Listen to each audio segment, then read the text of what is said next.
Oi, galera, eu sou o Rodrigo Deller. Oi, pessoal, sou Juliana Cury, seja bem-vindo a Infísio. E hoje, quem vem? Hoje estamos com Wagner Aguiar. Depois de muito tempo, conseguimos convencê-lo. Uma persuasão, né? Uma persuasão de leve, mas deu certo. Obrigado. Uma caça. Obrigado por vir, obrigado por estar aqui. Vamos trocar ideia. Eu que agradeço o por convite. favor. Eu que agradeço o convite, obrigado mesmo. É sempre muito gostoso conversar com vocês, a conversa ela flui. Bom, eu sou o Wagner, eu sou fisioterapeuta, formado em 2014, estou na prática clínica aí desde 2015. Dentro da minha carreira profissional eu passei por alguns percursos bem longos já, né? Que foi a residência de 2015 a 2017 e do mestrado de 2017 a 2019 e depois somente o mercado de trabalho. E com isso alguns desafios novos de mudanças.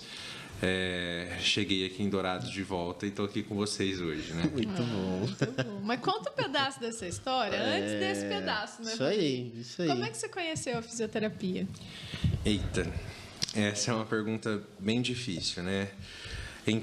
Bem difícil no sentido de que a fisioterapia ainda não mais, mas quando eu conheci ela era uma profissão muito pouco difundida ainda no mercado, né? Então, muito pouco se sabia sobre fisioterapia no momento do terceiro ano do ensino médio, que a gente estava procurando o que fazer, batendo aquele desespero do vestibular. E agora, o que eu faço da minha vida? E agora? Preciso fazer alguma coisa da minha vida, né? E no primeiro planejamento, a primeira ideia foi fazer educação física, justamente porque eu gostava da atividade física em si, da exercícios de alto rendimento, era algo muito em foco na minha vida. Ex-atleta, por mais que não pareça hoje, ex-atleta. Então, isso sempre me inspirou a procurar algo nesse sentido. Então, a educação física foi um curso prestado, já de inicial, na UFGD, e ao mesmo tempo existia a oportunidade de se prestar vestibular em outras universidades, né? Então, procurando algo similar, a fisioterapia foi uma das opções, e outras opções nas cidades próximas acabaram sendo fisioterapia e educação física também. No entanto, por toda uma condição financeira, era muito confortável ficar em Dourados para os meus pais. Nessa situação, essa é a história mais hilária que eu não canso de contar, na verdade. Quando eu fiz o vestibular, eu fui aprovado em educação física e também fui aprovado em fisioterapia. No entanto, fisioterapia era uma bolsa, né, no ProUni. Eu entrei, né, na universidade via um programa do governo. No entanto, tudo gera uma dúvida numa construção familiar de uma família que não tinha pessoas que faziam faculdade, não tinham pessoas que iam para esse ramo. Então, eu sou de uma família muito simples nesse sentido. Gerou uma dúvida muito grande. E agora, o que eu faço? Eu vou para a educação física ou vou para a fisioterapia?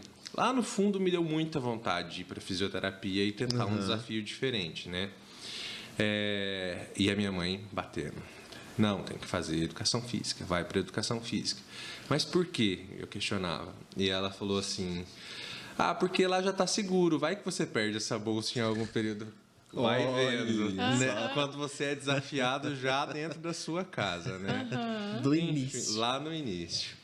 E aí nessa eu fiquei muito na dúvida. Ele queria físio por isso. Lógico. E aí, o físio desafio era começou maior. antes. Eu falei, vou começar na físio até dar o dia da matrícula da educação física. Até lá eu penso. E muito engraçado que no primeiro dia de aula aconteceu algo que foi espetacular, que eu acho que foi o momento que eu decidi ficar na fisioterapia. Eu entrei na sala de aula com muita dúvida no dia anterior, deitei minha cabeça no travesseiro e fiz uma oração muito, muito sincera. E nesse momento da oração, fiz várias perguntas para mim mesmo. E no dia seguinte, era para chegar uma professora para dar uma aula de saúde coletiva. Chegou um professor no lugar. Foi substituído de última hora, não estava na agenda. E esse professor chegou e começou a falar, né? Era uma aula com nutrição e educação física junto. E começou a falar, se apresentar, falou algumas palavras muito, muito bacanas de incentivo. E a hora que eu comecei a perceber, ele estava falando exatamente a minha oração do dia anterior. Olha aí. E a hora que ele terminou de falar, ele olhou para mim e falou assim: não é mesmo? Qual é o seu nome? Aí aquele negócio deu uma... deu aquela gelada, né? Aquele negócio deu uma batida. Eu falei: eita, eu sou o Wagner. Aí ele terminou de olhar para mim e falou assim: Wagner, não desista. Se é isso que você está pensando, vai e faz. Pum, era o que eu precisava. E aí eu fui e falei: vou ficar na fisioterapia. Não fui nem me inscrever nem nada, né? Então, acho que foi aí um momento decisivo. Acho que foi um sinal. E aí minha mãe vem com todas algumas histórias anteriores que ela fala que em algum momento da vida ela tinha percebido que eu nasci para cuidar dos outros e não para cuidar muito de mim mesmo. Então, aí ela cuida de você e você cuida dos outros. Pois é, e assim vai, eu né? acho que é nesse sentido. Muito então bom. foi por aí mesmo. Sempre tem uma história hilária na hora que a gente vai construindo o caminho que a gente vai escolhendo, né? Não, e assim, né? Se for esperar por confirmação de Deus, né? Poxa, foi um grito, não foi nenhuma... Foi um tapa na cara. Ele falou assim: você não entendeu ainda? Peraí, tá errado.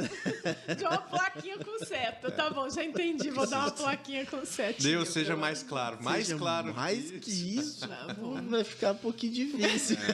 Então. Interessante. Isso entrou em 2014, Mas você já tinha né? experimentado fazer Não, fisioterapia? eu entrei em 2011. 2011, ele formou. Você se formou em 14, verdade. Isso. Verdade. Você estava saindo, ele entrou. Nossa. Foi. Eu saí em 2010, você entrou em 2011. Foi isso aí. mesmo. Experimentado fisioterapia? Não. É só de Nada. conhecer no papel, né? Conhecer no papel. Eu sabia que eu descobri que precisava de fisioterapia quando eu entrei no curso, porque no momento atleta eu terminei o meu momento de atleta no último campeonato antes da faculdade com uma torção de tornozelo com rompimento parcial de alguns ligamentos, enorme, e que dentro da estrutura da cidade, passando por médicos para poder fazer condutas, imagina. nenhum deles indicou a fisioterapia ou orientou. Então, por isso que eu digo, a fisioterapia ela não era muito difundida, nem mesmo para você na escola pública pensar como uma carreira, nem mesmo ainda no mercado profissional de outros profissionais da saúde. Né? Sim. Então, isso daí já é um que vem comigo na intenção de difundir algo que precisa ser difundido melhor, né? Mas sabe o que eu percebo, assim, associando as datas, né? A gente pegou uma fase de 2010, pode colocar até um pouquinho mais aí, 2016, assim, que foi uma fase onde talvez a procura oscilou bastante pela físio, em termos de curso também. E aí a gente vê que a profissão, ela teve, pelo menos aqui na região, né? Ela teve um boom lá um pouquinho antes, 2006 ali, 2003, né? Que foi uma procura... 3, 4, 5, 6, 7 foi. Depois uma deu procura, né? Muito grande, foi diminuindo. E aí a gente percebe que foram tempos mais difíceis como profissão também, né? Porque a gente você pegou isso também, né? Porque você saiu para o mercado de trabalho, aí você pega essa questão da valorização da profissão, do reconhecimento do nosso trabalho, etc. E aí vem as demandas, né? Difundir o que faz, como faz, não só para a população, mas para outros profissionais, né? Então é um desafio gigantesco. Eu acho que isso de vez em quando aparece, né? Aparece, são ciclos, né? Eu acho que são ondas ciclos. vêm, né? De ter que falar da profissão, de explicar, né? São mesmo. E são desafios, assim, do nosso cotidiano, até para orientar o próprio paciente, vamos colocar assim, daquilo que a gente faz, né? Então, não sei como é que é a tua realidade hoje aí de mercado, mas eu acredito que orientação contínua, né, para os seus pacientes. Exato. E a hora que, assim, retornando para Dourados, o mercado de reabilitação cardiopulmonar ou cardiovascular, ele ainda é muito estreito ao ponto de se pensar em aprimoramento da técnica ou do conhecimento, certo? E por ter muito físio generalista, algumas informações elas não são muito específicas para a população ou para os pacientes. Sim. Então, uma dificuldade muito grande que eu ainda encontro é a forma de tratar, às vezes ela é muito simples e o paciente precisa achar... Vende-se algo muito mirabolante que não precisa, sabe? Mas conhecendo a fisiologia, sabendo a forma de tratar, às vezes é muito mais simples do que se imagina. Sim. Entendeu? Então, é uma dificuldade que a gente encontra ainda em difundir a profissão, tá? Porque às vezes isso pode ser confundido com um exercício mais simples que a pessoa poderia estar fazendo sozinha. Ela se pergunta por que eu estou acompanhado, entendeu? Existe uma construção aí, Existe né? uma construção que precisa ganhar corpo. Vou voltar um pedaço, né? Você falou agora é em Dourados, mas você não estava em Dourados. Então, vamos contar um pedaço dessa história? Porque a gente quase que expulsou ele de Dourados, né? Foi mais ou menos assim, né? Posso perguntar um negócio antes? Não sei se eu vou. Eu lembro dessa fase. Mas assim, ele vai te perguntar, mas depois você conta que você se formou, o que você escolheu fazer de especialidade, né? Pra gente, pessoal entender mas é bem direito isso. É nesse sentido mesmo, assim. Conta, assim, um pouco da tua trajetória na vida acadêmica, né? Porque você, 2011, começou, e como é que foi a trajetória até 2014? Porque você fez uma construção ali dentro também. Sim. Olha, eu acho que a construção da vida acadêmica dentro da faculdade ali, ela foi muito completa, para ser bem franco. Acho que foi me fornecido o que era necessário para um acadêmico naquele momento.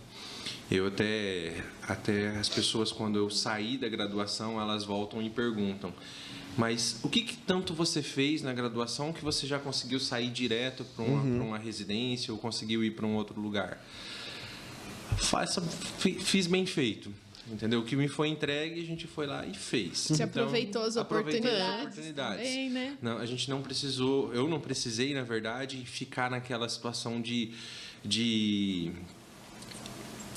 intensidade muito grande naquele último ano, que é o último ano de estágio, que a gente se sente cansado em todo momento. Nem esperando que as coisas só aumentam depois dali, né? O estágio, ele é muito fichinha perto da saudade vida do estágio, né? Saudade do estágio. Isso é verdade. Exato. Então, saindo da graduação, lá no último estágio já, nos 2 últimos estágios, surgiu a oportunidade de fazer a prova de residência. E aí, naquela situação, e o dinheiro para fazer essa prova de residência, né? Sim. Rapaz, você sabe que eu estava na frente da comissão de formatura e tive que vender 2 dos meus convites que meus pais tinham pagado para eu conseguir fazer a prova, né? Sim. De uma forma escondida. Então, eu vendi 2 dos meus convites, fechamos uma caravana de 5 pessoas dentro de um carro e fomos embora para Londrina. Você só contou pro seu pai depois? Pois é, só contei depois que estava inscrito. Falei, não, pelo menos contou depois, pelo menos não tá sabendo agora, né? O mais incrível é que, de novo, eu fui desafiado. Eu acho que o você negócio... gosta, né? É legal isso aí. Eu acho que o negócio, para eu alavancar na minha vida financeira, eu acho que vou pedir para minha mãe ficar me desafiando. Dá certo. Vou conversar com sua mãe.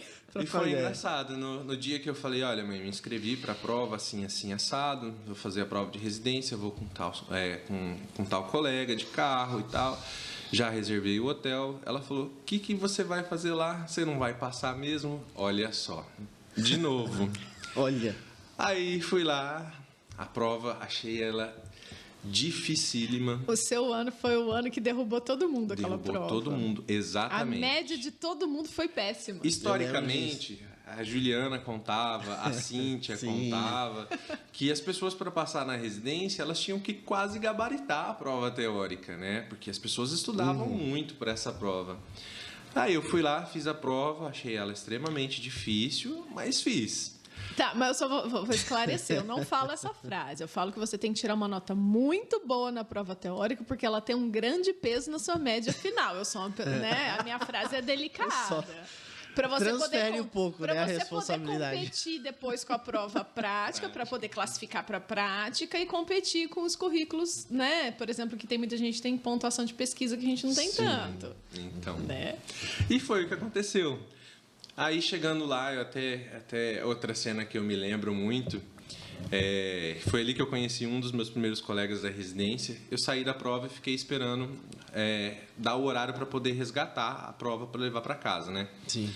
E ali, esperando meus colegas que já tinham terminado e tinham ido para o supermercado fazer um lanche e retornar, eu escutando as pessoas falando sobre a prova. E aí o menino falava, essa? Não, a resposta errada, essa era errada. A resposta certa era aquela. E começou, e nenhuma delas era a que eu tinha colocado. Eu falei, meu Deus. Eu e o outro colega que ele estava contando lá. A gente se lascou, não, já reprovei. Vim embora conformado. E lá se fez o que minha mãe estava falando, né? Aí saiu o resultado da residência, aí eu vi que tinha feito no gabarito provisório mais do que a nota de corte que eles solicitavam. Falei, bom, queria ter uma chance de estar entre os 10 para ver como é a prova prática, para tentar no outro ano, né? E já ir com a estrutura de estudo melhorada. No meio do estágio, quando ia sair o gabarito oficial, lá estava o professor Alex, né? Estava no estágio dele, no último. E ele olhava para minha cara e eu inquieto. E ele olhava para minha cara e eu inquieto. E eu não consigo esconder muitas coisas na minha cara, sabe? Eu sou uma pessoa que transparece muito, tanto o sentimento de insatisfeito quanto o sentimento de satisfeito. É muito aparente. As pessoas conseguem fazer uma leitura muito fácil de mim. E aí ele olhou para minha cara e falou assim, vai, Wagner, vai. Você não vai prestar atenção em nada, vai para a biblioteca, tenta abrir lá o seu resultado, depois você volta. Aí lá fui eu já tava com o computador na mão. Ele leu na minha cara e falou, F5, vai. F5, né? Atualizando ali, ó. O pior que foi exatamente isso. Eu abri o notebook. E não saiu o resultado? É, lógico. Aí, a hora que eu fui para clicar, o que aconteceu? Acabou a energia da Unicran. Que bom. Aí, ó, é para ter Acabou a suspense, é para ter energia, suspense, acabou a internet. vai. Calma que o suspense está começando, Rodrigo. Que as coisas pioram Não, depois. piora. Pioram, porque eu liguei pra Juliana chorando depois, reclamando. Aí. Nossa. Aí eu voltei lá pra sala. Aí o Alex, poxa, Wagner, e aí, saiu o resultado? Eu falei, não, cara, não consigo, acabou a internet, acabou a energia da faculdade. Aí voltou, vai o Wagner de novo, foi a biblioteca, F5. Aí saiu um edital. Aí eu comecei lendo o edital bonitinho, né? Aí tava escrito lá, somente 3 pessoas alcançaram a nota de corte e tal. Eu falei, opa, deu, né? Eu tinha alcançado a nota de corte. E aí eu já fui querer saber quem eram as 3 pessoas, né? Precoce. Aí fui descendo a lista rapidinho, sem terminar de ler todo o edital. Não leu tudo, entendeu? Aí deu... Pois é. Aí tá o problema. Aí tinham 4 nomes. E nenhum deles era o meu. Aí eu falei, poxa vida. Ué. O que aconteceu? Aí eu fui olhar o gabarito oficial e falei, poxa, mas dá, eu tenho nota de corte, eu estou acima da nota de corte, a não ser que todas as questões que foram anuladas Sejam aquelas... não deram nota para ninguém, o que não é normal, né? Verdade. Aí eu cairia para uma nota que era 59% da prova, precisava de 60%. Aí eu falei, meu, 59,7%. por 1%, menos de uma questão, né? Aí saí de lá, deprimido, chateado, voltei pra clínica, tava acabando o estágio. Eu não vou passar nunca mais, aquela história. Exato. Vou morrer, né? Aí liguei pra Juliana, falei, olha, não deu, assim assado, foi uma questão só e tal. E aí, mas olha só, o erro não era meu. O erro era da internet da faculdade também. Lá, na hora que eles postaram o edital, eles mandaram o edital errado primeiro. Eles mandaram o edital da lista de repescagem, entendeu? Esses 4 nomes eram da repescagem. Eu tinha... Quando eu acessei, o nome dele estava na lista. Eu falei, não, Wagner, tá. Não tá. Falei, pera lá, filho. Alguma coisa tá muito errada. Pois é. Aí, logo depois, eu lá com os meus colegas, uma outra que saiu do estágio ligou, a Taimara, eu lembro bem, ela falou assim, parabéns, Wagner, você passou, né? Eu falei, não deu certo. Não, mas seu nome tá lá. Não tá, eu acabei... Acessa de novo, aí vai eu. Entrei lá na sala da Simone, acessei, a Simone abriu lá, acessei.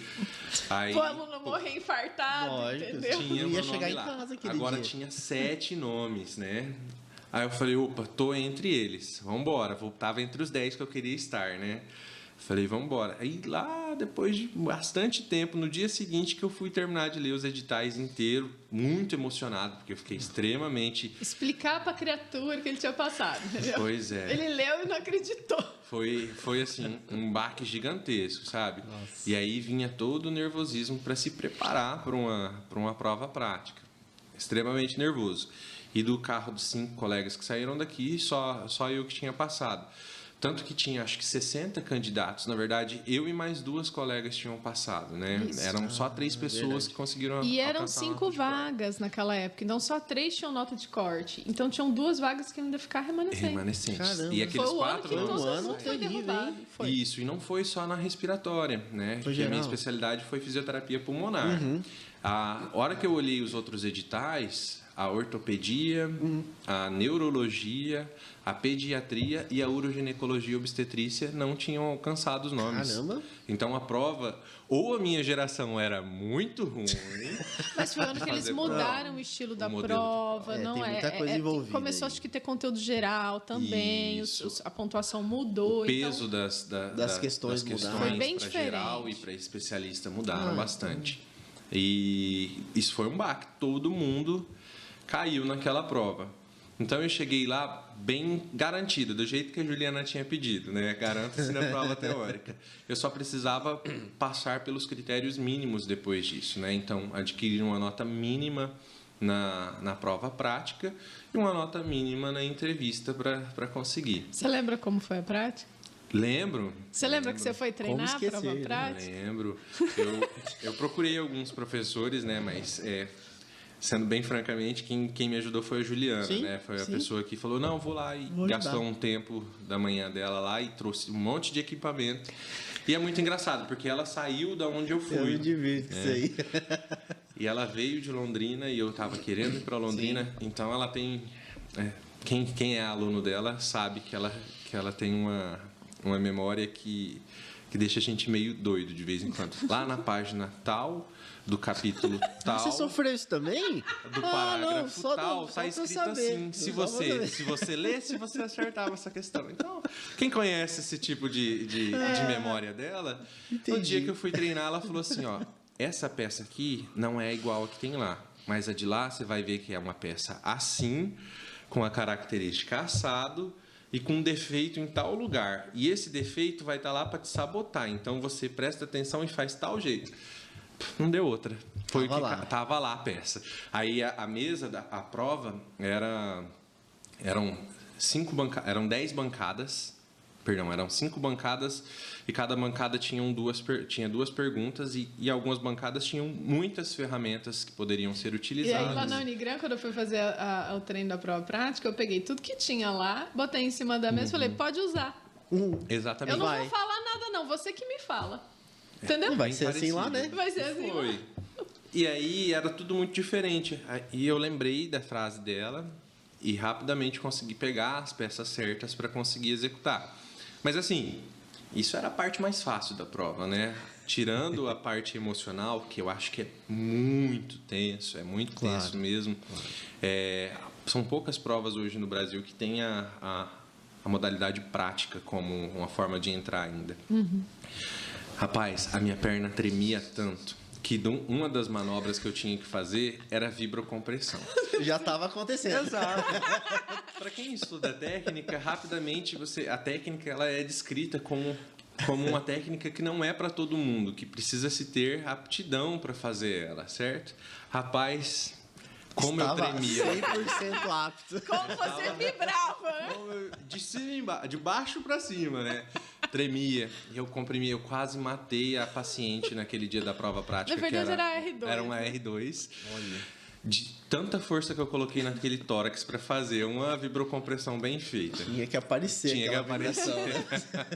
Enfim, mas terminei essa prova extremamente nervoso.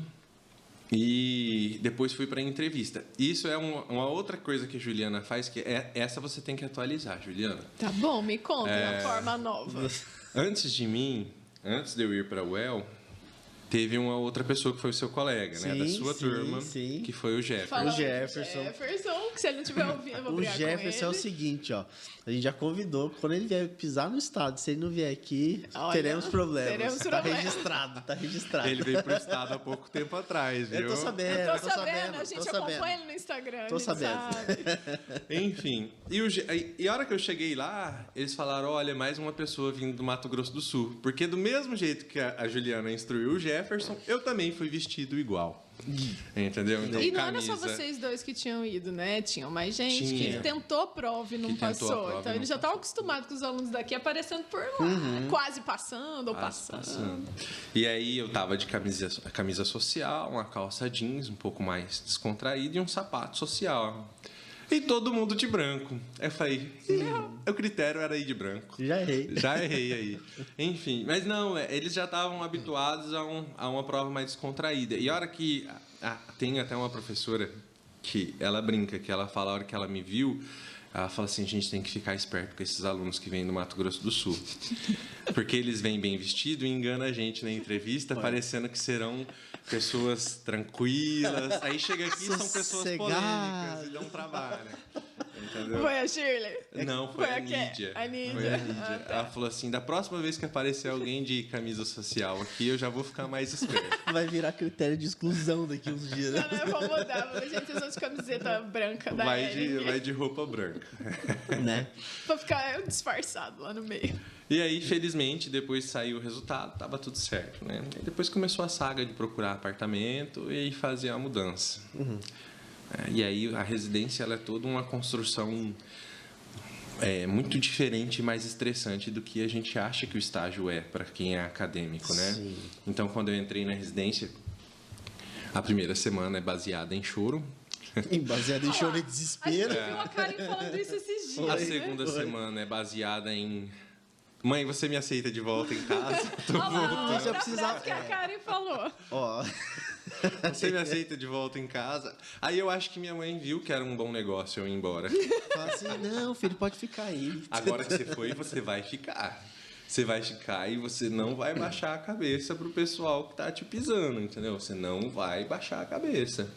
E foi engraçado, porque querendo ou não, isso dá força, né? Sim. Então, passou a primeira, passou a segunda semana.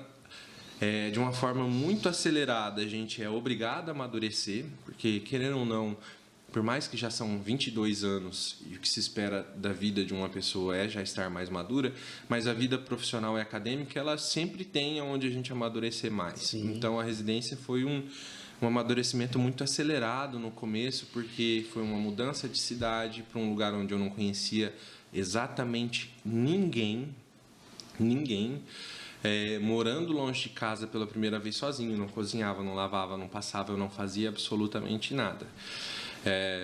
Então, rapidamente eu emagreci 15 quilos. Estou precisando fazer isso de novo, inclusive. Fazer outra residência. Fazer uma outra residência. E então foi muito diferente essa mudança, sabe? Sim. E aí, com o tempo, as pessoas foram se acostumando comigo. Para quem sabe também, eu não sou uma pessoa com gênio tão muito fácil de lidar. E aos poucos eles foram se acostumando e o carisma ele foi acontecendo. E assim, eu agradeço a Deus que não tinha como eu ter passado com um grupo diferente do que eu passei. Que legal. Porque até hoje eu acho que eles olham para trás, os professores da residência, e olham para nós como um grupo muito forte em questão de união. A gente se apoia muito, até hoje nós somos amigos, inclusive viajamos juntos, entendeu? Então, caí no momento certo, na hora certa, com as pessoas certas e aos poucos eu fui me construindo por ali. Terminando esses 2 anos de residência extremamente assustador, né, eu já me via num patamar diferente conversando com outros colegas, né, que foram para outras áreas ou que tiveram experiências diferentes. Então, em questões de raciocínio, em questões de vivência, em questões de experiências diferentes, né, mudar de universidade, mudar de cidade, tudo isso trouxe para mim uma carga teórica e prática muito diferente. E aí dali vem a nova dúvida. E agora, o que eu vou fazer depois da residência, né? E eu recebi também um sermão gigantesco na residência de que não era para eu tentar um mestrado e tudo mais. E mais uma vez me serviu como um desafio.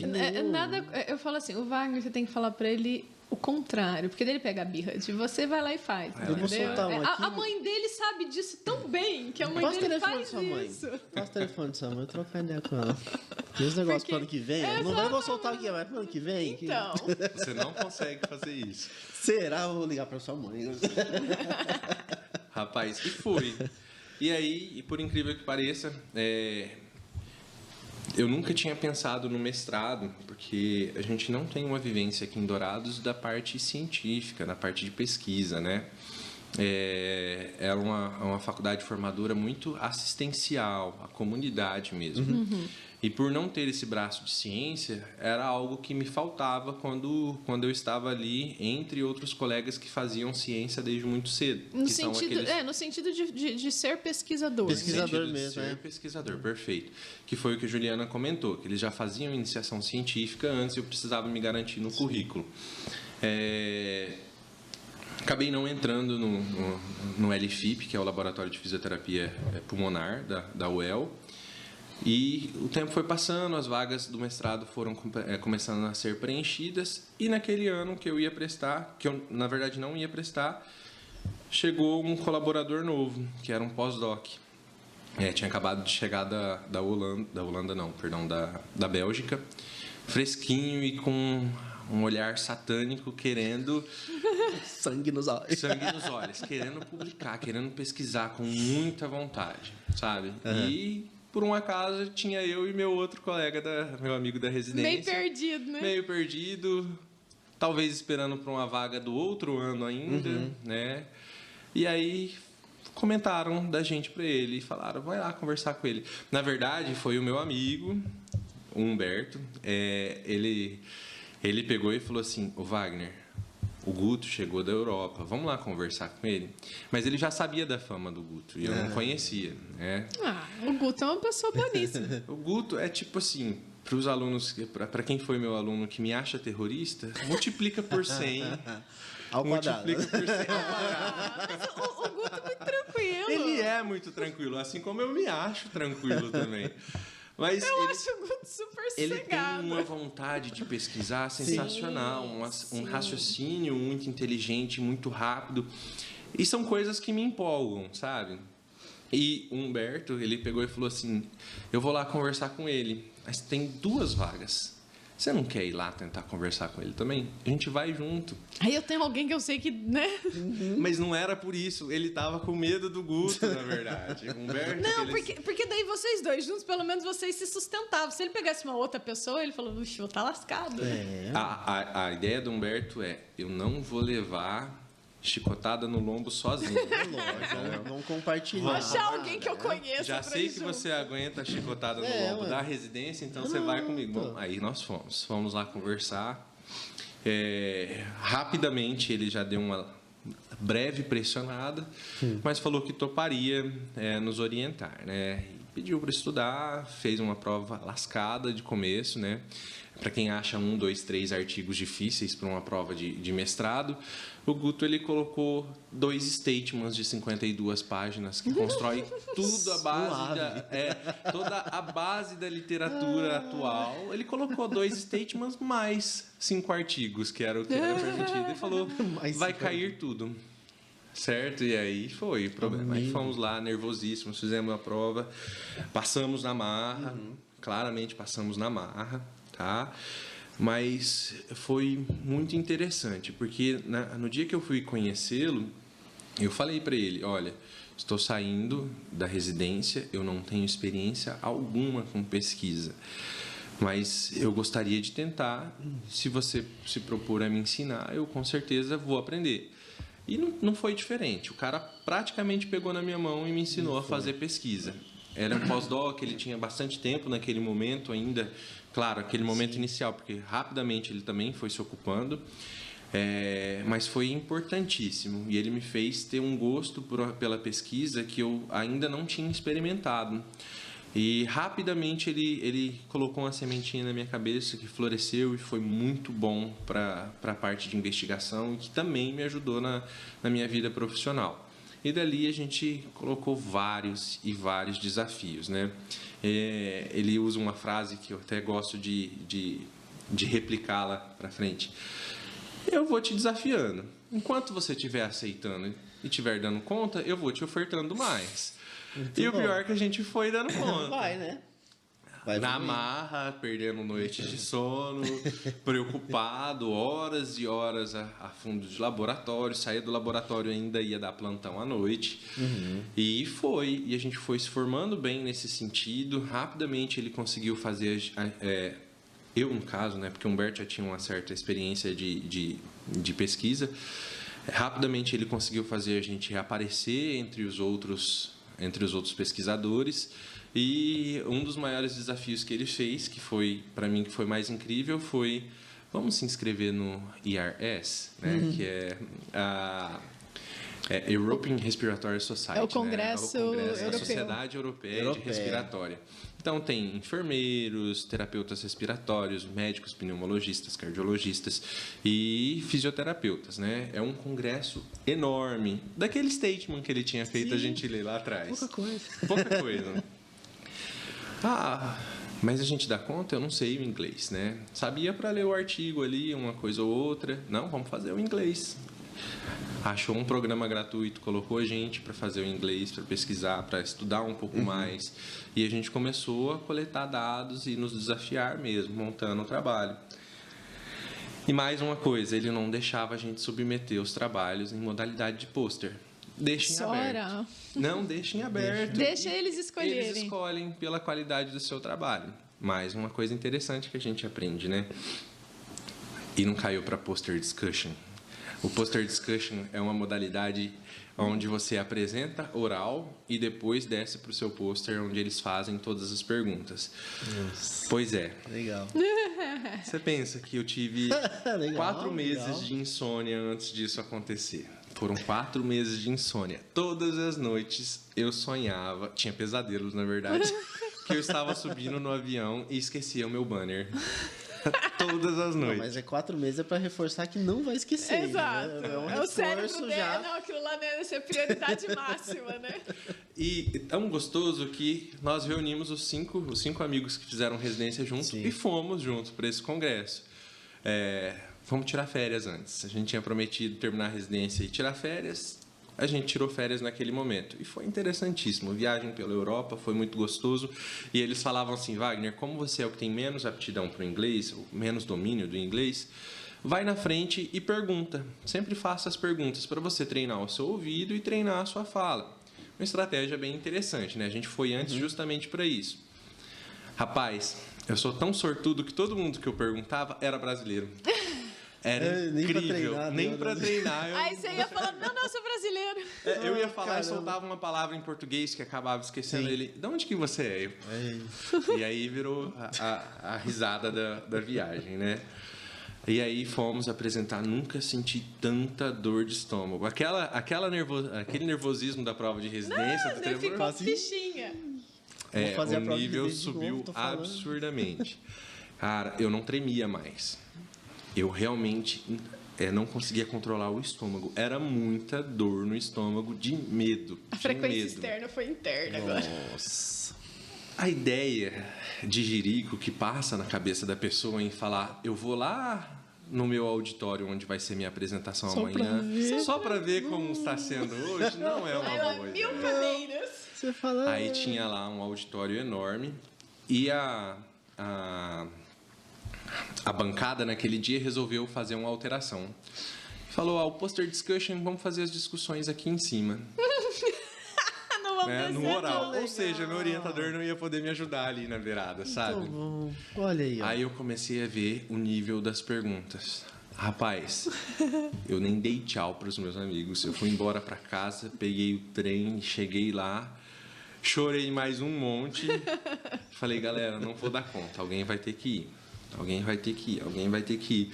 E no outro dia acordamos, passei a noite estudando. Se arruma e vai. Se arrumamos, fomos, chegamos lá. Naquela mesma sessão caiu mais algumas pessoas do meu laboratório. Nós éramos em 4 apresentações, mais um colega de São Paulo que também estava lá. E foi por ordem. uma apresentação ótima, a do outro perfeita. Aí, É que o critério, né? Nossa, é duro, né? É complicado. aí saiu um Humberto, que fez tava com o mesmo orientador, a mesma linha de pesquisa, foi extremamente nervoso. E ele é uma pessoa assim, mais calma do que você, Rodrigo. Agora você imagina. É possível. Olha aí, ó, olha aí. Humberto, ele tem uma característica muito parecida com o Rodrigo, assim, só que mais calmo. Caramba. E mais em cima do muro, assim, Rodrigo. Ele é... Sério? A paz mundial reina naquele cara. Meu Deus, É preciso conhecer ele, cara. Enfim, e eu vi aquele cara nervoso. Eu falei, meu Deus, se eu que já sou estourado e ele que é pleno, tranquilo, ficou nervoso. Rapaz, a hora que me anunciaram meu nome para subir, Rodrigo, eu não percebi mais nada. Eu juro para você, eu não tenho lembrança. São aqueles traumas que vêm, é como se você sofresse um acidente. Você não tem lembrança da situação. Esquece daquele período. Eu via um Humberto descendo, no fundo tudo branco, e eu não sentia a pisada, para você ter noção. Eu não senti subindo a escada. Eu subi lá na bancada, olhei para a plateia e assim, calma que tem uma coisa mais assustadora no poster discussion. A estratégia é 2 minutos de apresentação. Nossa. Você tem que resumir o seu trabalho e o telão atrás de você se apaga em 2 minutos. Ou seja, você não tem nem onde olhar caso você se atrase um pouquinho mais, entendeu? Caramba, 2 minutos. 2 minutos. Aí, pum, comecei. Rapaz, eu só fui me ligar na hora que eu falei obrigado pela atenção. Na hora que eu agradeci, eu olhei para o fundo, a gente estava todos alinhados do mesmo laboratório, nós somos em 11, né? E é um laboratório muito unido. Eles vão juntos, com todo mundo, acompanhando. Eu olhei, todo mundo tava assim, fez... Sabe? Todo mundo conseguiu, relaxou, né? todo mundo relaxou, todo mundo tava tão nervoso por mim, rapaz, que eu acho que não tive um desafio tão grande. Tava na minha todo vida mundo quanto junto aquele. com você. Tava todo lógico, mundo junto, claro. exatamente. Eu não tive um desafio tão grande quanto aquele. E aí depois o resto da viagem fluiu, foi muito gostoso. A gente ri até hoje, quão tragédia foi algumas coisas, né? Mas foi também muito importante pelo desafio, Rodrigo. Bem gostoso. Aí Não, terminei e assim, outra mestrado. língua, né? Você teve que apresentar em outra língua, que, né? É um desafio gigantesco. De um assunto que você domina, mas não em outra língua às vezes. Isso que é o desafio. Mas eu acho que isso que é Exato. interessante, porque assim, pensa bem, né? Você foi pro mestrado, só que você estava fazendo mestrado e trabalhando, E né? trabalhando. As pessoas não esquecerem, não era só o mestrado, né? Mestrado e trabalhando. E aí tem um desafio desse, de ir para um congresso desse, de poder apresentar a sua ideia lá, de representar, né, o laboratório, o LFIP, né, a pesquisa brasileira. Eu acho que isso é importante. Demais. Né? E é um aprendizado. Mostra que por mais que as coisas sejam difíceis e a gente não vai fazer o perfeito, a gente vai fazer muito bem. Porque é o nosso melhor daquele dia, É o melhor né? daquele dia. Sim, sem dúvida. Perfeito. E por incrível que pareça, um dos nossos trabalhos foram premiados ainda. Foi muito gostoso. Foi muito importante. Um rito de passagem assim que hoje, para me deixar nervoso, você pensa o tamanho Tem que ser do muito, estresse. né? Tem que ser. Porque realmente o limiar de sensibilidade ali já mudou bastante. Que interessante. E assim, como é que você consegue trazer toda essa bagagem, né, que você vem tendo para dentro da supervisão de estágio? pra dentro, Porque né? depois você voltou para você veio pra ser Dourados supervisor depois, e né? assumiu supervisão de estágio, além do trabalho, né? Fora, na assistência, mas também veio para a supervisão, né? Exato. Tem que ter saber dosar, né? Eu acho que o mais difícil para mim foi saber dosar as experiências e trazer aprendizados e não traumas, na verdade. Sim. Porque sair só da assistência que eu estava naquele momento, depois do término do mestrado, e vir novamente para a supervisão de estágio, eu vi várias novas pessoas com um brilho no olhar, com vontade de amadurecer também, com aquela emoção do que vem depois. E eu podia trazer experiências muito legais, né? Eu poderia trazer relatos muito interessantes de como é possível avançar, como é possível chegar a um patamar diferente em relação a aprimorar currículo mesmo. Ao mesmo tempo, eu tinha que lembrar que eles eram acadêmicos, Da que eles graduação. ainda estavam Da em graduação, formação, que eles ainda não tinham uma prática, uma mão para conduzir as técnicas da forma que a gente tinha.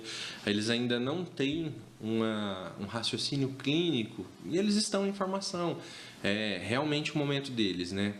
Então, a maior dificuldade, o maior desafio entrando na supervisão de estágio foi dosar todas as experiências que eu tive e fazer elas serem entregues de uma forma mais simplificada e de uma forma que eles pudessem absorver para que depois eles tivessem a experiência deles, né? Mas para quem me conhece ali sabe que eu sou um grande incentivador no sentido de que você precisa buscar mais, não se conforte onde você está. Isso eu acho que isso é uma das grandes coisas do estágio. O aluno, ele tem o medo de ir para o estágio, né? De chegar lá numa coisa completamente nova, ainda mais você, né? Você, a Kátia, a Karen, a Milena, que é dentro do hospital, né? Chegar no hospital, que muitos nunca nem foram, né? Não conheceram um ambiente de internação, de UTI, por exemplo. Chegar lá com aquele medo todo, ainda tem um supervisor que vai te fazer pergunta. Eles dão aquela travada nas 4 rodinhas, né? Mas assim, e trazer para eles, olha, isso aqui é um ambiente assim, você precisa viver esse ambiente, mas você precisa estudar esse ambiente. Você precisa se atualizar todo dia. Então, você vai chegar hoje e não vai saber uma coisa, amanhã você vai chegar, você vai saber. Então, essa noite você vai passar descobrindo isso aqui, né? Então, dá um jeito de trazer ele com você para viver a experiência de fazer o estágio e ter vontade de aprender todo dia, né? As pessoas às vezes têm medo de querer ir lá estudar, parece. Sim. Como foi para mim o estágio, eu acho que eu me imagino no lugar deles, né? Porque para mim foi muito intenso, eu vivia cansado com meio período de estágio, eu vivia cansado, eu chegava em casa esgotado, com vontade de dormir. Não sei se é algo da idade, o que é, mas é a mesma sensação que eles têm hoje. Sim. E por incrível que pareça, alguns deles ainda fazem muito mais do que eu fazia. Alguns deles trabalham, Sim. né? Eu não trabalhava na época do estágio. Então, isso tem que ser compreendido nesse sistema. Sim. Ao mesmo tempo, eu acho que preciso continuar a cobrança. A cobrança ela precisa existir. Eu acho que é uma forma muito interessante de se ensinar, né? Ao mesmo tempo que uma outra frase que eu falo sempre é: ao mesmo tempo que eu te cobro, eu te ensino proporcionalmente igual. Então, eu nunca vou deixar de te ensinar. Eu vou lá, eu demonstro, no outro dia eu volto a perguntar. Não soube, eu vou lá, demonstro de novo, no outro dia eu volto a perguntar. E claro, vai ficando complicado se você não tenta uma mudança, né? E um outro ponto interessantíssimo que eu gosto de bater sempre com eles é: o estágio ele é muito estressante. Em algum momento você precisa virar a chave e desligar.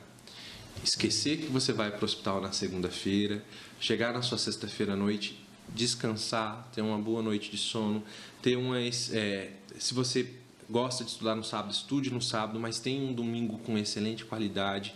Eles aprendem quando a gente explica isso para eles. Demora né? um pouquinho, mas Demora um pouquinho, mas eles aprendem. Desliga, só desligar. Eu falo essa frase para os alunos que estão no 6º integral, no 8º isso noturno. aí, eu também. Eu falo para eles, o que vocês vão fazer em dezembro? Porque eu falo para eles assim, no final do último semestre, né? Vocês vão ser o quê?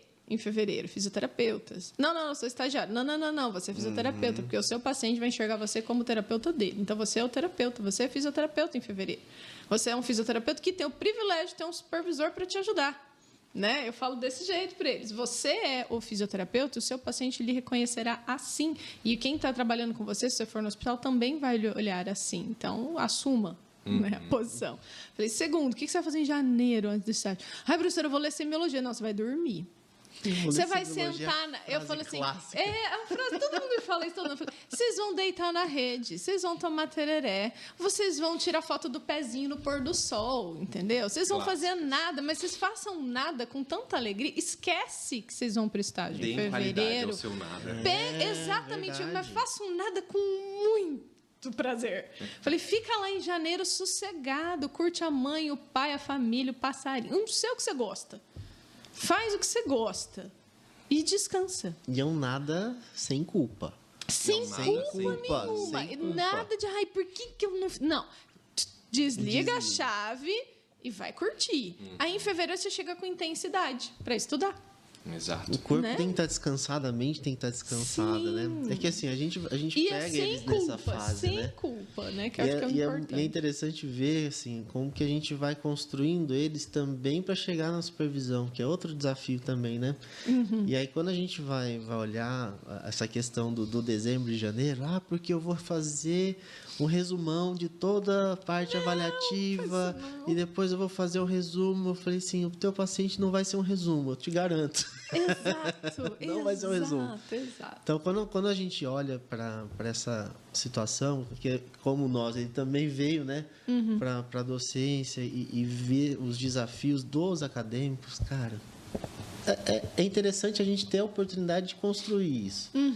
Porque é um desafio para nós também, né? Sim. Porque igual, né, você teve um monte de experiência legal, né? Eu não fiz residência, mas a gente está praticando já há 10 anos. Então a gente tenta trazer essas vivências, né? Sim. Para dentro da sala de aula, para dentro da supervisão. E quando o aluno ele quer, ele vai absorver isso e vai falar, igual você falou. Eu te cobro, você depois me mostra. Mas e se não mostra, né? Então, acontece. aí a Não gente acontece. sofre tanto quanto A gente eles. sofre. Mas é difícil para eles enxergar que a gente sofre tanto quanto Mas Parece a que a gente gente gosta, né? Na visão, parece que a gente gosta De vez em quando, isso. eu tava até te contando, né? De vez em quando eu passo nos corredores, fico olhando aquelas caras de sofrimento dos alunos do estágio, paro para sentar para conversar no corredor, jogar uns fluxos de ideias, né? Mas porque às vezes eles esquecem que o supervisor é uma pessoa que tem uma experiência diferente da dele e que quer passar essa experiência para ele.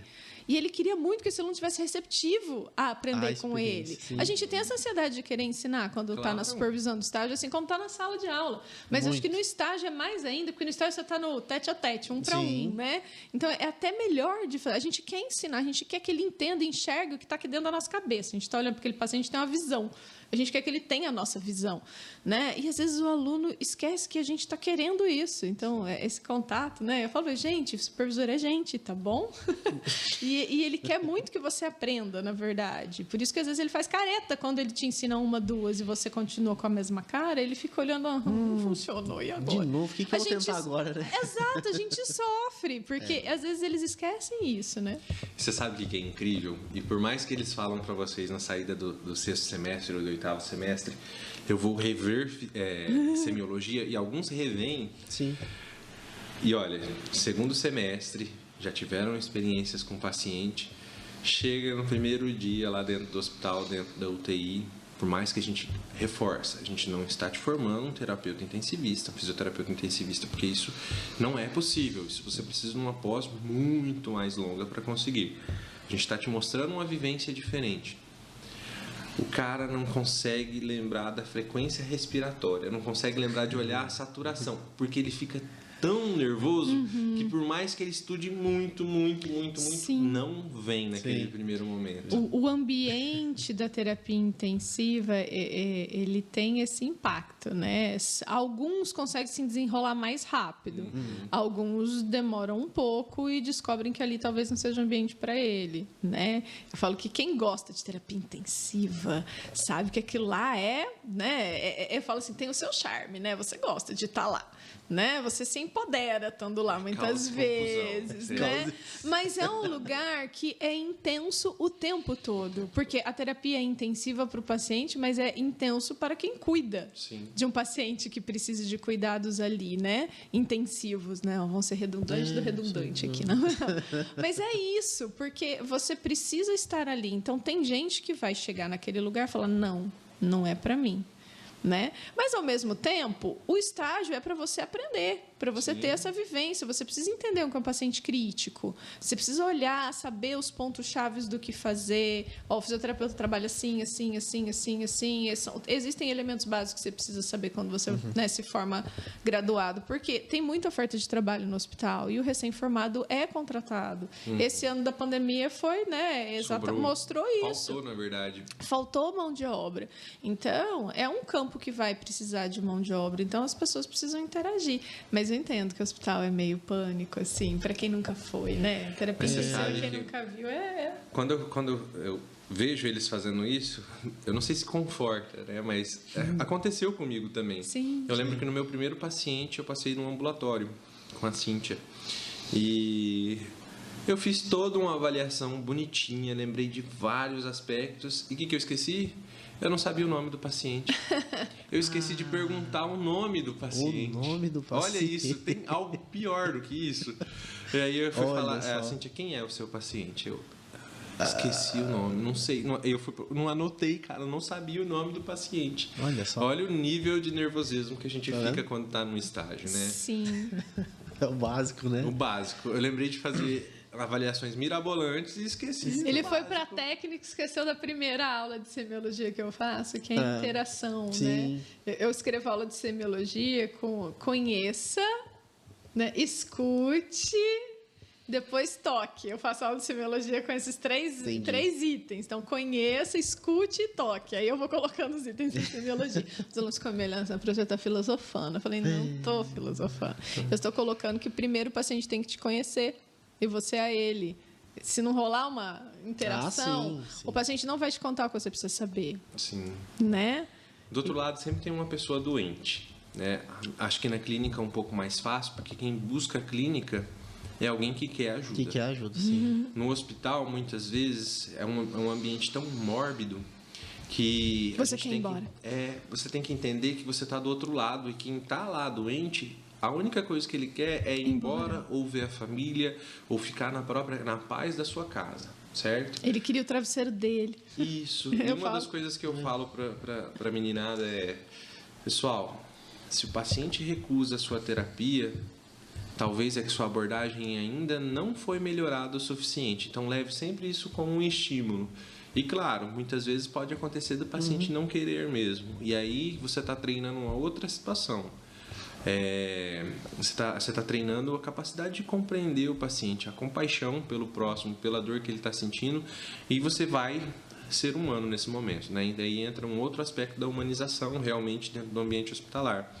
Então, aceitando ou não, isso mostra que a gente também tem um amadurecimento da forma com que trata ou que aborda ou que trabalha com esse paciente. Então, eu acho o hospital sensacional para esse momento, para treinar esse tipo de aptidão do aluno, sabe? E entender que existem limites, né?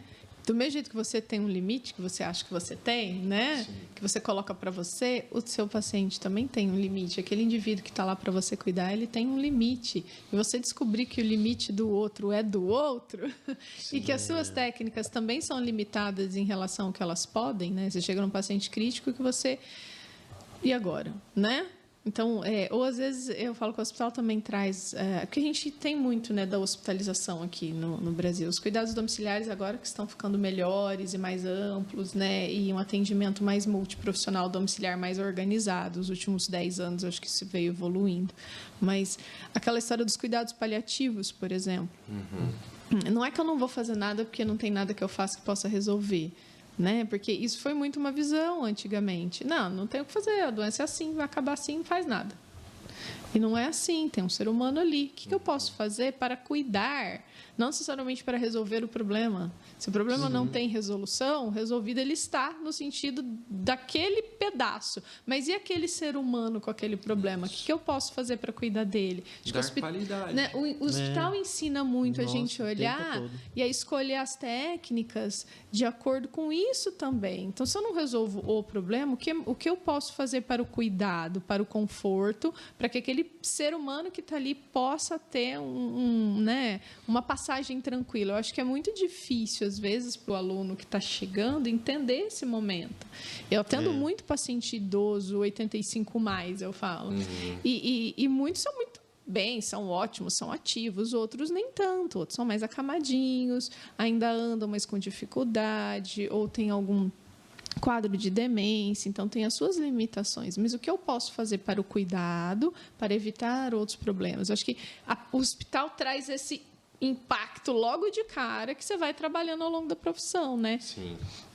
E se colocar, fala que assim, se colocar no lugar do seu paciente é um desafio muito grande também, porque você tem que entender o aspecto dele, igual você falou, ele está doente, ele está no hospital, ele não quer estar ali, ele quer a sua cama, quer seu travesseiro, ele quer a sua coberta, né?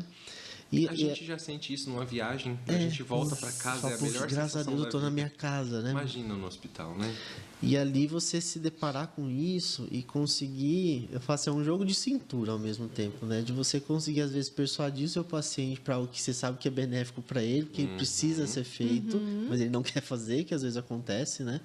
Ou muitas vezes realmente de devolver só a questão da qualidade, né? De vida para que ele possa passar aquele período melhor. Mas às vezes é interessante, não sei se você já deve ter passado por isso também. Você chega no hospital para um paciente que é bem arredio, ele não quer. No primeiro dia você vai, você conversa, troca uma ideia. Você gasta o tempo que você faria o exercício que você queria fazer conhecendo ele, conversando, né? Às vezes você vai fazendo uma avaliação, você vai pescando pedaços das coisas enquanto você conversa. Aí no outro dia fala, não, se o senhor quiser fazer, o senhor me chama, vou passar aqui amanhã para te falar um oi. É uma forma de você abordar, porque às vezes o paciente está tão fechado, eu falo que ele fecha a janela, a porta e tranca, que ele não quer o contato, ele só queria ficar bem e passar logo. Mas se você conseguir ganhar isso dele, né? Talvez no outro dia, porque ele ainda vai ficar internado mais uns dias, talvez ele chamou, o que era mesmo? O que eu posso a gente ia fazer mesmo? Tem paciente que às vezes abre uma janela, né? Sim. Então, e aprender a lidar com a dor do outro e ver o paciente sentir dor e entender isso, acho que é uma vivência que choca para os alunos, né? Alguns mais, outros menos, mas eu acho. Acho que também nem todo mundo teve experiência de hospital, não como... Ou mesmo de cuidar de cuidados alguém mesmo, mais né? grave muito em casa, jovens, né? tudo. Às vezes não teve essa vivência. Eu mesmo, se eu for falar, que eu fui conhecer o hospital na faculdade.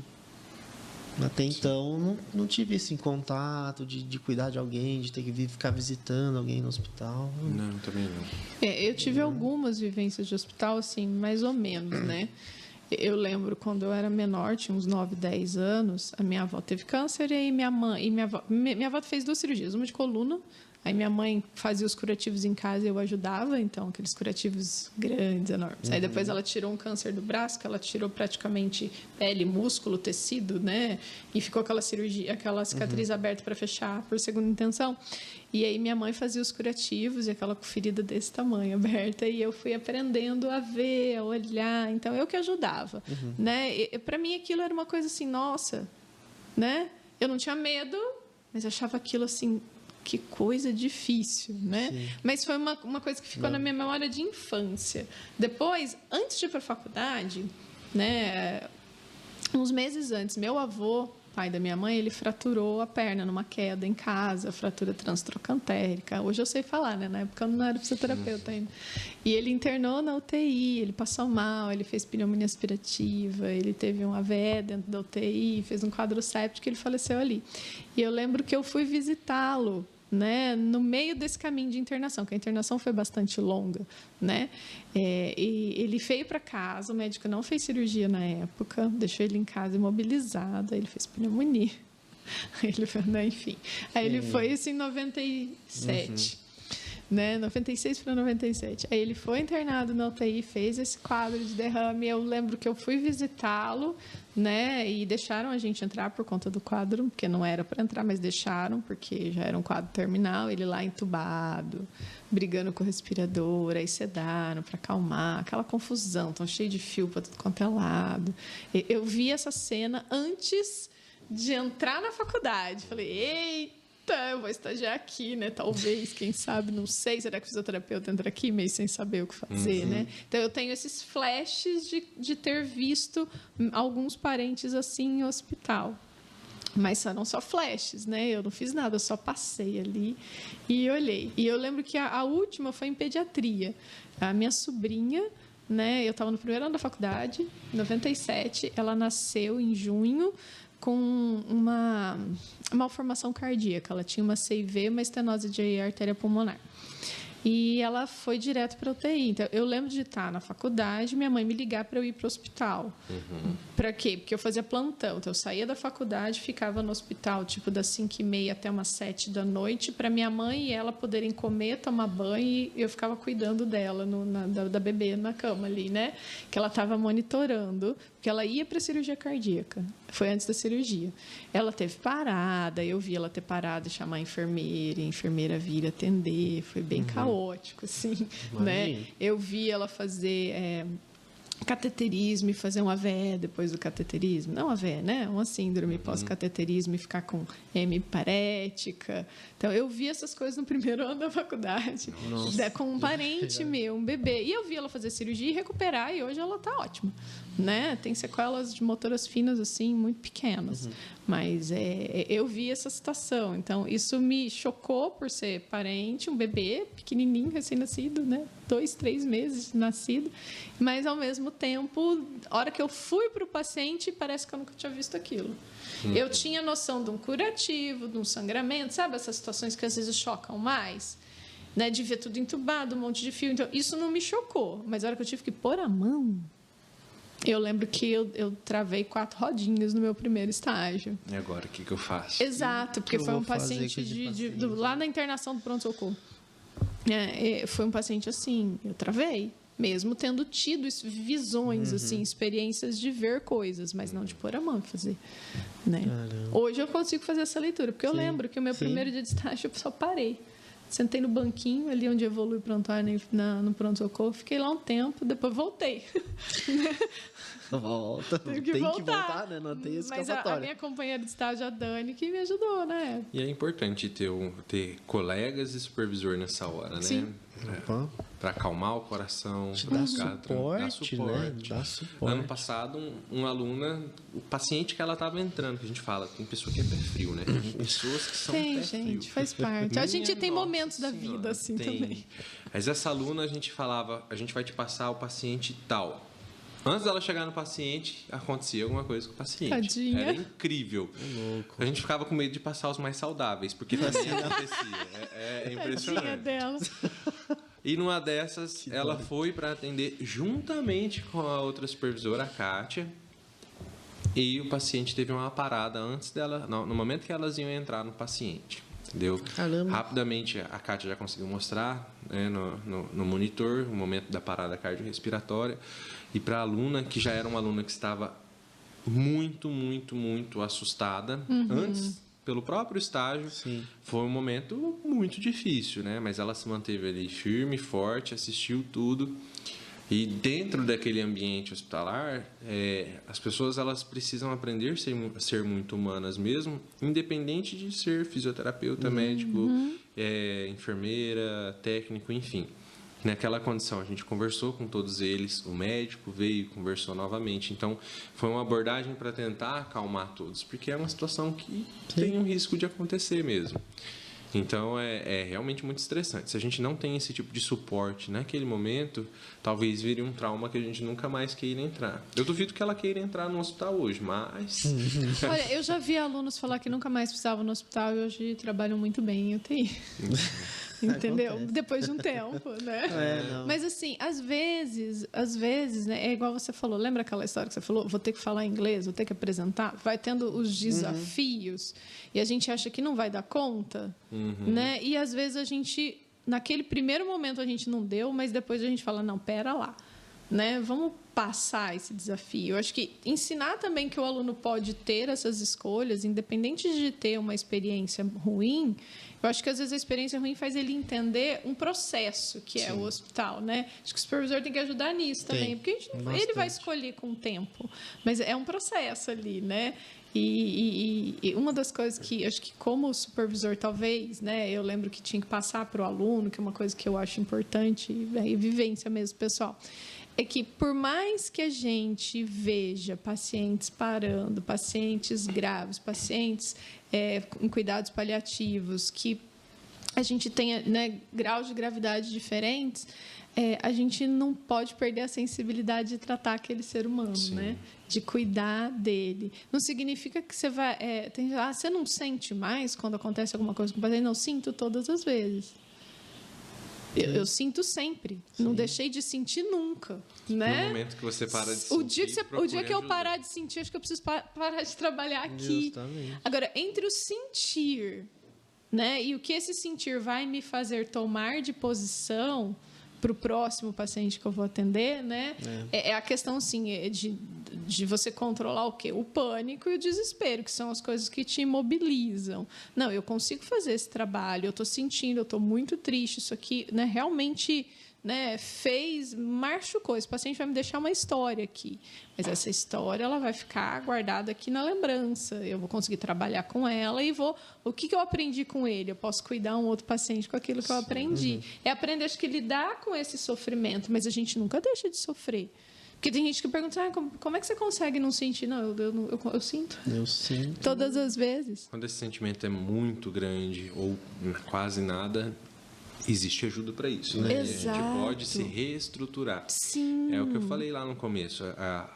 Por mais que a gente vá ficando mais velho, sempre a vida acadêmica ou a vida profissional sempre tem como amadurecer muito mais ou ensinar muito mais. Então, talvez é um momento que a gente precisa parar um pouco, colocar a cabeça no lugar e voltar a atuar, né? Eu lembro, vocês falando agora, eu lembrei de uma história de aluna que gosta de ir para onde a gente acha que ela nunca mais vai pisar. Eu tive uma experiência muito perto da supervisão na própria residência, né? Que a gente tem um contato muito grande. Sim. Em algumas situações, a gente é o próprio supervisor mesmo. É o que está na linha, né? É o às primeiro vezes o professor contato. tem tanto aluno que ele está lá num outro lugar tão longe que é você o primeiro contato mesmo. E a gente tinha algumas mini aulas para fazer, né? E uma delas era a técnica de aspiração sempre que surgia um grupo novo de estágio. E lá no HU da UEL tinha um lugar aterrorizante chamado tisiologia, né? Aterrorizante é ótimo. Onde eu resolvi trabalhar, tisiologia. Doenças infecto-contagiosas, pulmonares. Eu falo que é a tisiologia e a moléstias infecciosas, a AMI. A AMI é o lugar onde você vê coisas mais graves, assustadoras, bem né? graves assim mesmo. E, rapaz, a tisiologia era recheada de pacientes crônicos, né? E grande parte deles hipersecretivo. Um ambiente adequado para você ensinar a aspiração, né? Sim. E eu fui lá com esse grupo de alunos. É muito engraçado, porque você demonstra a técnica e vai olhando para o material, olha para o paciente e você vai falando. Quando eu olho para o lado, eu noto que está faltando alguém. Opa, alguém caiu? Pois é. Caiu? A pessoa que estava atrás, os outros colegas não perceberam. Eu fui notar, ela estava no chão. Desmaiada. Tadinho. Branca. O problema é que eu não podia soltar o paciente, eu estava com a luz estéreo. Eu falei, pessoal, leva ela para fora. Corre aí. Lá. Aí levaram, voltaram, terminaram de assistir a aula. Eu fui lá ver o que tinha acontecido, né? Mas acontece. Aí passa um tempo, termina o ano, prova de residência. Quem que eu vejo prestando respiratória? A menina que desmaiou. Olha só. Tá vendo? Como Superou, pode, né? Superou aquela situação. Mas acontece. Eu até brinco com os alunos. Eu falei, gente, senta antes de desmaiar, porque pode ser que passe mal mesmo. Pode ser. Sim. Eu lembro que eu passei mal já formado, já pós-residência. Não, perdão, foi no segundo ano da residência. Eu fui para um lugar que eu temia muito, chamado Centro de Queimados. Centro de Tratamento de Depois você Queimados. foi trabalhar lá. E depois eu fiquei trabalhando lá. Sim. Eu entrei com um preconceito gigante, porque eu nunca tinha visto um queimado. Eu tinha problemas em ver doenças de pele. Me dava muita aflição. Eu falei, eu vou ter problema para ir para o Centro de Queimados. Mas precisava passar lá, certo? Muito bem estruturado, um lugar sensacional de se trabalhar. Sim. Pessoas extremamente competentes me orientando, sabe? Para trabalhar foi muito bom. E aos poucos eu fui aprendendo e começando a pegar uma certa resistência daquilo lá, até chegar o dia do PA. O PA é o pronto atendimento. Toda vez que entra um paciente na unidade de queimados, ele passa por um dos procedimentos que chama-se balneoterapia. A balneoterapia é um banho, de forma mais simples, é um banho onde você faz a remoção do tecido morto ou de sujeiras e tudo mais. Da queimadura, né? Da queimadura, para que você não tenha infecções secundárias.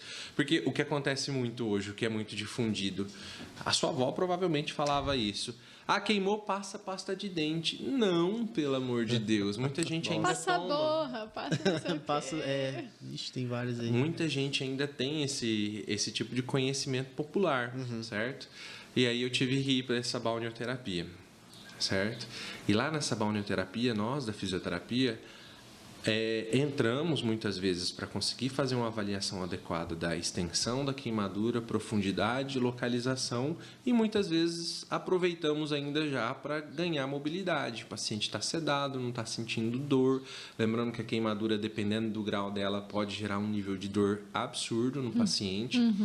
E a hora que eu vejo aquele negócio sangrando, aquele monte de pele sendo removida, carvão, tudo junto, e eu com luvas estéreo, assim, num canto, como se fosse essa mesa, o paciente aqui, e eu não podia tocar em nada e nem sair para respirar. Eu sei que deu uma caída na minha pressão, deu uma balançada assim, e lembrei, eu não posso contaminar, fica firme. Eu não posso contaminar. Segura. Eu não posso contaminar. E outra, eu olhei, eu não posso cair aqui.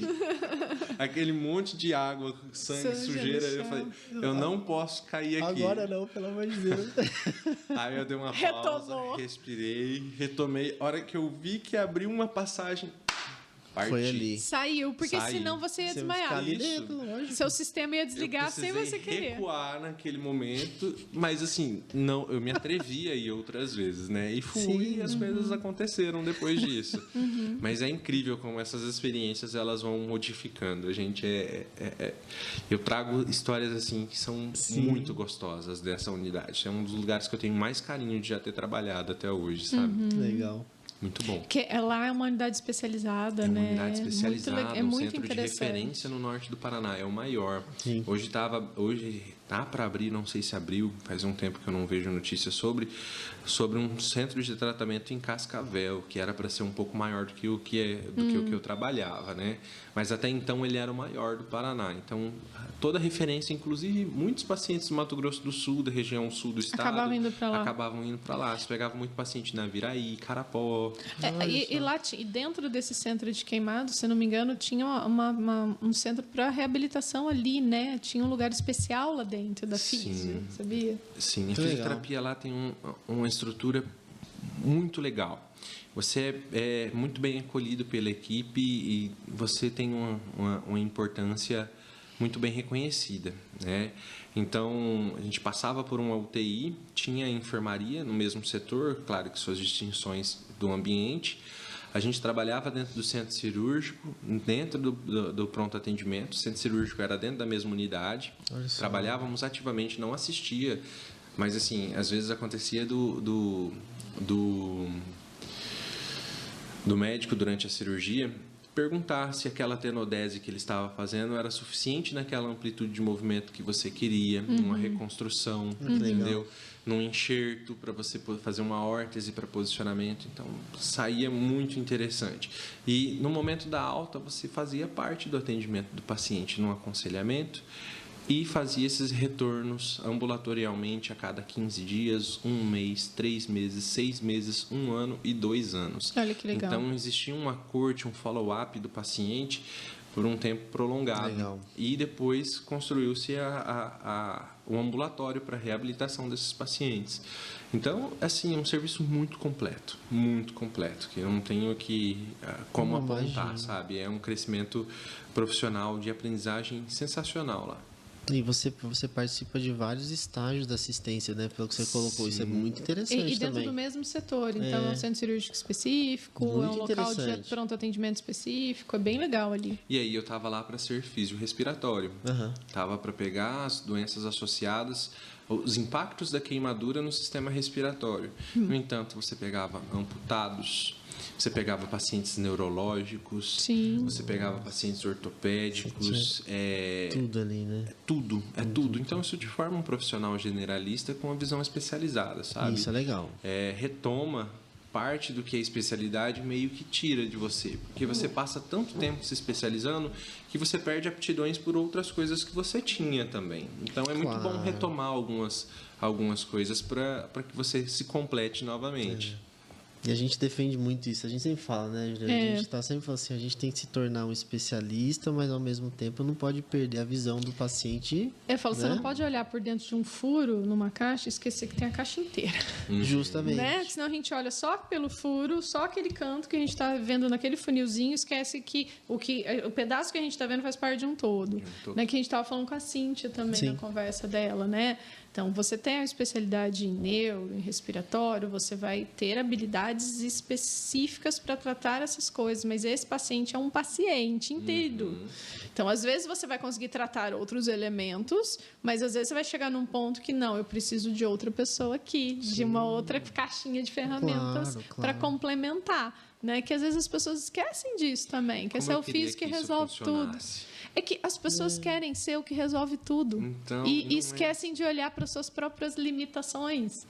Todo mundo tem as suas caixas de ferramentas e elas são limitadas.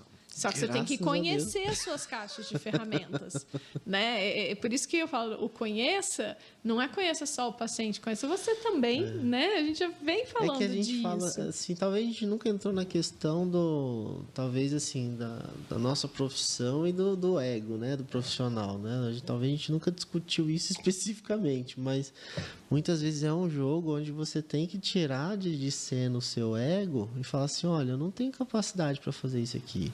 Eu não tenho ferramenta. E é um exercício do todo dia, porque é difícil fazer esse negócio. A gente conversa muito em off, né? Mas eu falo assim, poxa, eu tenho que desprender do meu, a Juliana sempre fala que tem que desprender do dela, e isso tem que ser rotina, senão a gente fica inflando o eu e esquece o paciente, né? Eu falo que isso não é uma ambiguidade, porque não é. Mas não, às vezes as pessoas dizem, mas eu tenho que me desenvolver, eu tenho que crescer, eu tenho que isso. Ok, isso realmente você tem. Você tem que mostrar quais são as suas ferramentas. Né? Você tem que vender. A gente falou o último episódio foi sobre, né, as redes sociais, as fotografias, o antes e depois, né? Então, assim, você tem que falar do que você faz, a sua habilidade, vender o seu serviço, o seu produto.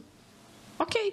Mas ele não é tudo no mundo, né? Não, então, se você conhecer a sua caixinha de ferramentas, souber vendê-la muito bem, né? Você não se deixar dominar pelo excesso de certezas e entender que existem mais incertezas do que certezas, as coisas vão ficando melhores.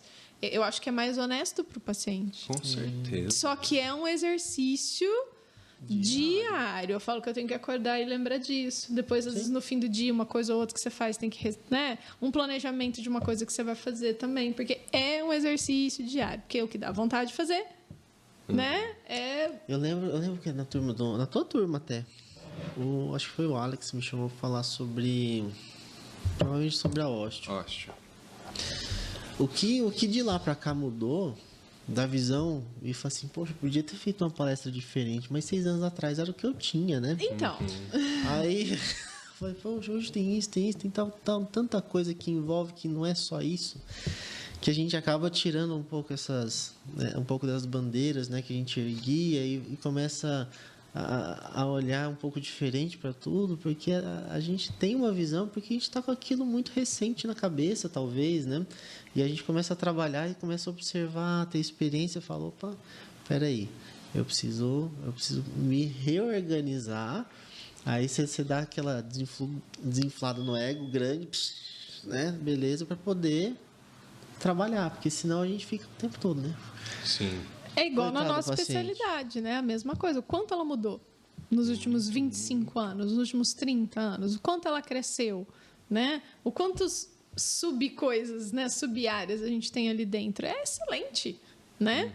E a gente ainda, igual você falou lá no comecinho, a gente às vezes não sabe nem dizer o que ela é. Os pacientes não sabem dizer, né? A gente não sabe informar os pacientes, às vezes tem desconhecimento. Então, a gente tem muita coisa para construir ali. E aí, como você falou no começo, né? A gente sempre está aprendendo. O tempo todo. A gente sempre tem desafios, sempre está aprendendo. Acho que isso que é bacana. Né? A gente vai graduando, pós-graduando, fazendo mestrado, doutorado, uma especialização, um curso técnico, uma ferramenta X ou Y, mas a gente sempre aprende. Porque a gente vende produtos e serviços para o ser humano, né? Então, o ser humano é que consome. E a gente tem que aprender dele todo dia, que não é tão simples assim. Uma ferramenta muito boa que eu tenho é sempre contato de outros colegas profissionais. Uma ferramenta boa. Eu recorro a elas. Porque diversas vezes eu encontro uma limitação. Às vezes a gente precisa ligar para indicar. Acontece das pessoas aqui perguntarem: você conhece algum físio que trabalha com sono? Opa, Manda mensagem, pessoal, quem é? Vai atrás, conversa. Ó, tá assim, assim, assado, você já passa um resumo clínico. Muitas vezes você encontra um paciente que é neurológico, que desenvolveu uma situação, uma condição respiratória associada. Ciclano, tô com um paciente assim, assim, assado, mas eu não consigo resolver daqui e aconteceu tal coisa. Você tem uma ideia do que possa ser? Sim. Ah, tenho, assim, e dá, por exemplo, há pouco tempo atrás eu mandei algumas perguntas para a Cíntia, né? Eu falei, olha, Cíntia, eu tô com uma paciente que saiu da UTI e essa paciente parece estar com uma neuropatia no membro inferior ali, tá? E não é falta de força muscular, porque eu avaliei, eu já tratei, já reabilitei parte dessa força, só que eu tenho sinais claros de que é uma neuropatia. E eu estou limitado ao ponto que eu não consigo estimular por um tempo prolongado, só no horário que eu estou na fisioterapia. Como você pode me ajudar? E ela mandou várias dicas, legal, né? E eu falei, olha, Cíntia, eu vou tentar. Mas se eu não conseguir, eu vou ligar para você de novo e, a depender, eu vou pedir para você dar uma olhada nela. Pode ser? Pode. Então, tá bom. Sim. E foi muito certo. E, por incrível que pareça, passou bastante tempo. A parte cardiorrespiratória da paciente ficou rapidamente bem, até porque foi uma paciente que falou, olha, eu quero investir, eu quero trabalhar mais vezes por semana, eu vou me empenhar e eu quero melhorar. Melhorou, mas a parte neurológica não melhorou da forma esperada. Vai precisar daquele tempo que o sistema neurológico porque não é tão rápido, você precisa de tempo. E a familiar perguntava o tempo todo, mas não vai melhorar? Eu falei, olha, eu imagino que seja, eu até comentei no dia, uma neuropraxia, né? Mas para isso eu preciso de um exame para ter a certeza. Não, mas eu levei no médico fulano de tal, que é ortopedista, ele pediu para fazer uma ressonância. Olha, eu acho que não vai aparecer.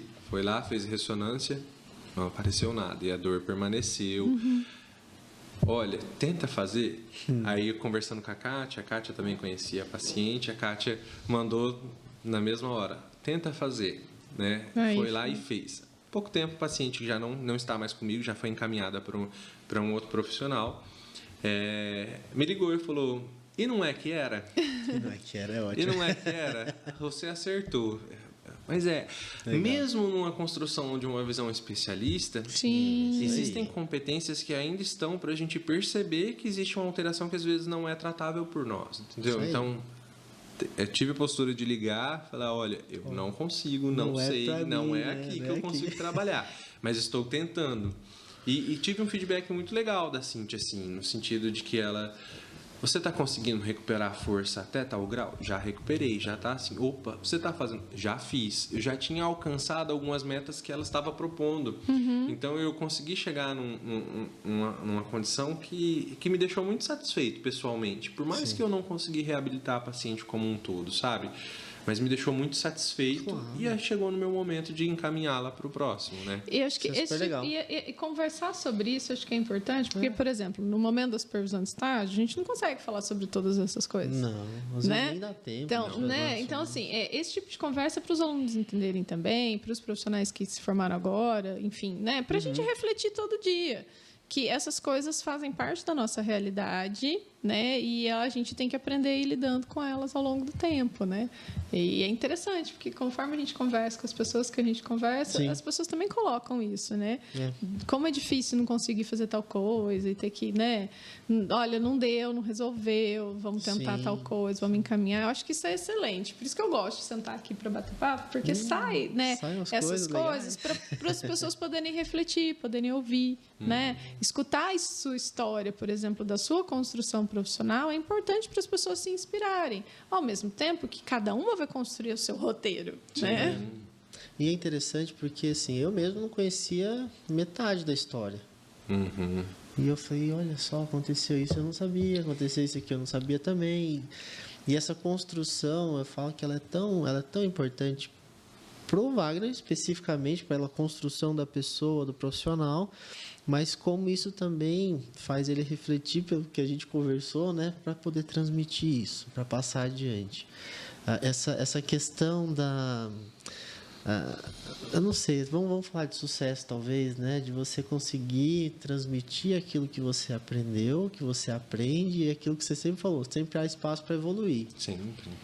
Então, isso é interessante para que as pessoas também possam ver que eu falo assim, poxa, ele está aqui, podia estar, de repente, até em outro lugar, mas ele está aqui também me ajudando a ser um profissional melhor. Que é o papel do supervisor, né? Se a gente for olhar, né?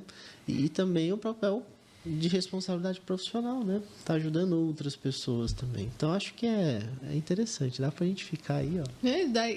Se a gente fosse começar a abrir daqui, já daria uma outra história. Já dá uma outra história.